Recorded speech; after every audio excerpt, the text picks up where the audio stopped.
Hello, ഇത് ഞാൻ 10 മാസം മുമ്പ് വാങ്ങിയിട്ടുള്ള സീഡ്ലിങ്സിൻ്റെ അതിലുണ്ടായിട്ടുള്ള ഫ്ലവറാണ്. അപ്പോൾ ഇതിൽ ആദ്യമായിട്ടാണ് ഇപ്പോൾ ഫ്ലവർ വന്നത്. എല്ലാം വിരിഞ്ഞിട്ട് വീഡിയോ എടുക്കാനായിട്ട് വെയിറ്റ് ചെയ്യായിരുന്നു. വേറൊരു പ്ലാന്റിലും ഫ്ലവർ വരുന്നുണ്ട്. അതും ഈ സെയിം ഫ്ലവറായിട്ട് തന്നെയാണ് എനിക്ക് തോന്നിയത്. അപ്പോൾ അവർ തെറ്റി വെച്ചതാണോ എന്നറിയില്ല. എനിക്ക് പ്ലാന്റ് കിട്ടുന്ന സമയത്ത് ഐഡിയ ഒന്നും ഉണ്ടായിരുന്നില്ല. ഞാൻ ഐഡിയ ഉണ്ടാവുമെന്നാണ് വിചാരിച്ചത്. അത് കാരണം പ്രത്യേകിച്ച് എടുത്ത് ചോദിച്ചിട്ടുണ്ടായിരുന്നില്ല.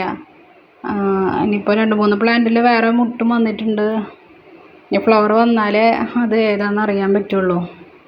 അപ്പോൾ ഇനി ആരെങ്കിലും സീഡ്ലിങ്സ് വാങ്ങുന്നുണ്ടെങ്കിൽ ഐഡിയയും കൂടിയും വെച്ചിട്ട് തരാൻ പറഞ്ഞോളൂ കേട്ടോ.